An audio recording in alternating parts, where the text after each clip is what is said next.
में जो उपद्रव हुआ था उसमें एक युवक की डेड बॉडी मिली थी, प्रकाश नाम की, जिसको अगले दिन हॉस्पिटल से पोस्टमार्टम के बाद में और बाकी चीज़ें प्राप्त होने के बाद में पता लगा कि उसकी गोली मारकर हत्या की गई है।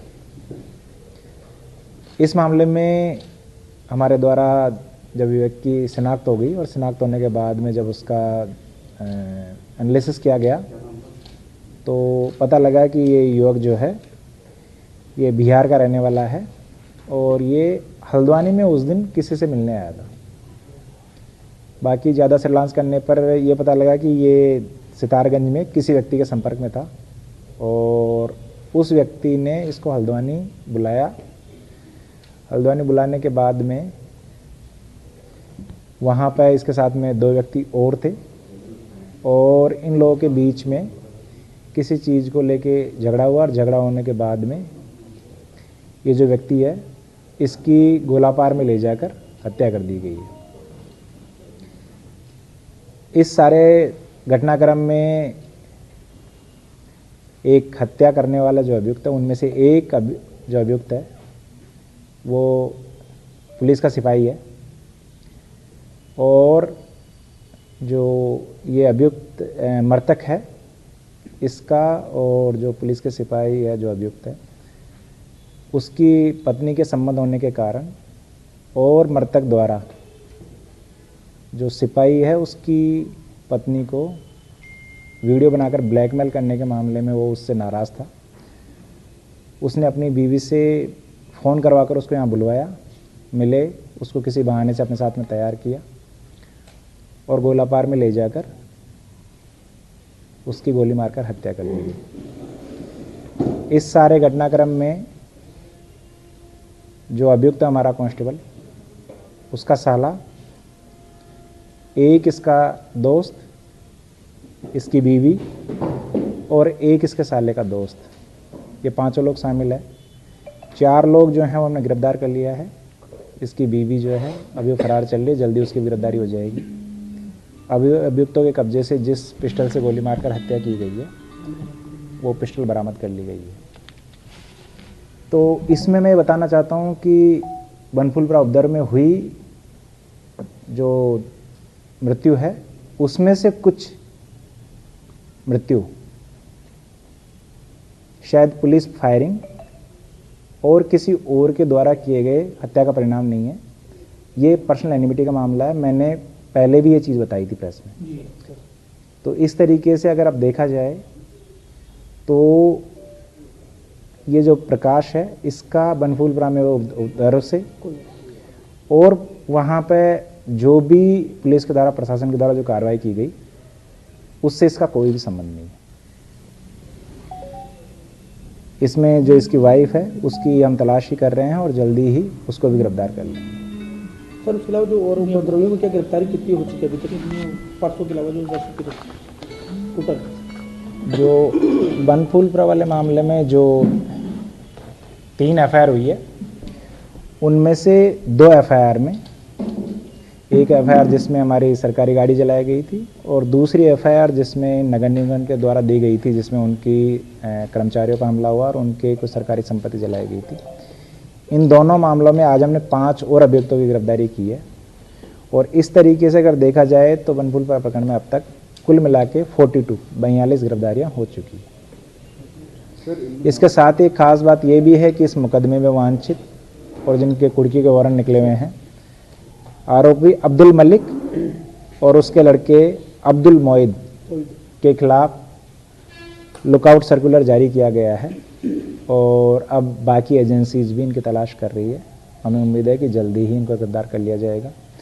इनके कुर्की वारंट हमने ले लिए हैं। इन दोनों के साथ में 7 अन्य अभियुक्त जो इस मामले में नामजद और फरार हैं, उनके कुर्की वारंट ले लिए हैं। हम इनकी कुर्की की कार्रवाई शुरू कर रहे हैं। इनकी जितनी भी संपत्तियाँ वो जब्त की जाएगी और जो इनका बाकी अचल सामान है उसको कुड़क करके और सरकारी कब्जे में लिया जाएगा। में जो उपद्रव हुआ था उसमें एक युवक की डेड बॉडी मिली थी, प्रकाश नाम की, जिसको अगले दिन हॉस्पिटल से पोस्टमार्टम के बाद में और बाकी चीज़ें प्राप्त होने के बाद में पता लगा कि उसकी गोली मारकर हत्या की गई है। इस मामले में हमारे द्वारा जब युवक की शिनाख्त हो गई और शिनाख्त होने के बाद में जब उसका एनालिसिस किया गया तो पता लगा कि ये युवक जो है ये बिहार का रहने वाला है और ये हल्द्वानी में उस दिन किसी से मिलने आया था।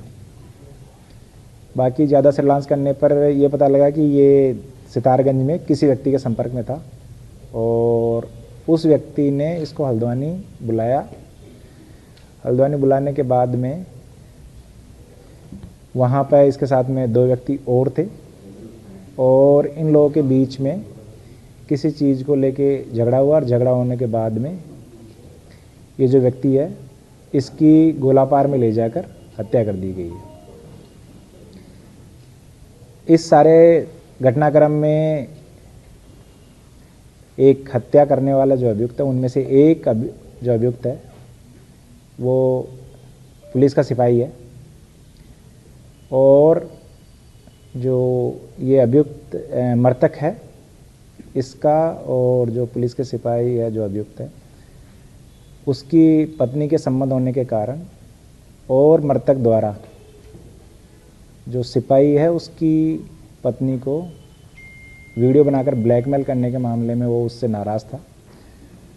उसने अपनी बीवी से फ़ोन करवाकर उसको यहाँ बुलवाया, मिले, उसको किसी बहाने से अपने साथ में तैयार किया और गोलापार में ले जाकर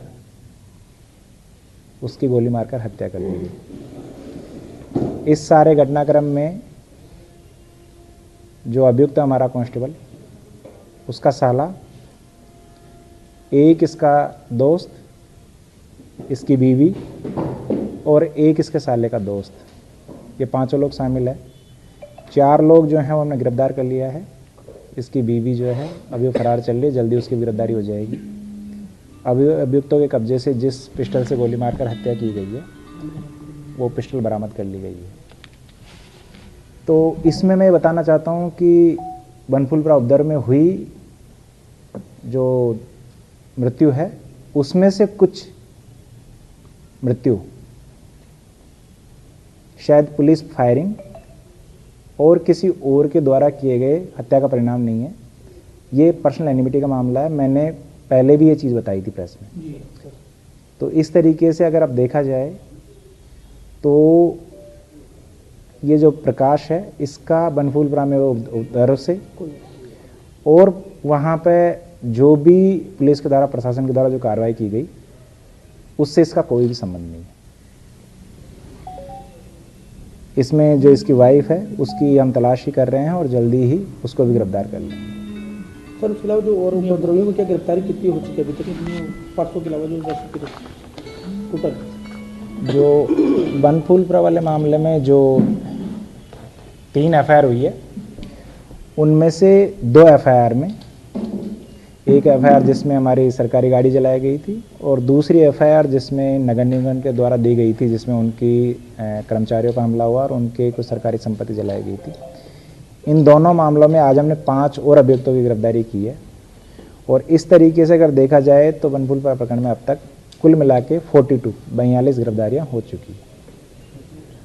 इसके साथ ही खास बात यह भी है कि इस मुकदमे में वांछित और जिनके कुर्की के वारंट निकले हुए हैं आरोपी अब्दुल मलिक और उसके लड़के अब्दुल मोइद के खिलाफ लुकआउट सर्कुलर जारी किया गया है और अब बाकी एजेंसीज भी इनकी तलाश कर रही है।